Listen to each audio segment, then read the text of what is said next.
இயேசு கிறிஸ்து சிலுவையின் மூலம் யூதர் மற்றும் புறஜாதிகளுக்கு மற்ற இனத்தவர் இடையேயான பகைமையை ஒழித்து இருதரப்பாரையும் ஒரே உடலாக சபையாக மாற்றி தேவனுடன் ஒப்புரவாக்கினார், சமாதானப்படுத்தினார் என்பதை விளக்குகிறது. இது பிரிவினையை நீக்கி சிலுவையின் பலியால் புதிய சமாதான சமுதாயத்தை உருவாக்குவதை மையமாக கொண்டுள்ளது.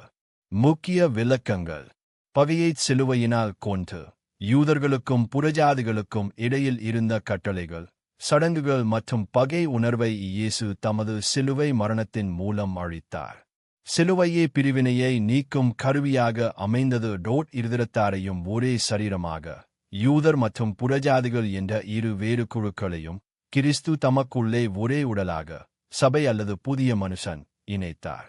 இது இன, மத, கலாச்சார வேறுபாடுகளை நீக்கி கிறிஸ்தவர்களை ஒன்றிணைக்கிறது. தேவனுக்கு ஒப்புரவாக்கினார். பாவத்தினால் தேவனிடமிருந்து பிரிந்திருந்த மனிதகுலத்தை இரு தரப்பினரையும் இயேசுவின் மாம்ச பலியினால் மீண்டும் தேவனுடன் சமாதானப்படுத்தி ஒரே குடும்பமாக இணைத்தார். சாராம்சம்: இந்த வசனம் கிறிஸ்து இயேசுவில் மட்டுமே உண்மையான சமாதானம் மற்றும் ஐக்கியம் சாத்தியம் என்பதை கற்பிக்கிறது. சிலுவையின் மூலம் பகை ஒழிக்கப்பட்டு அனைவரும் தேவனுக்கு முன்பாக சமமானவர்களாக மாற்றப்பட்டுள்ளனர்.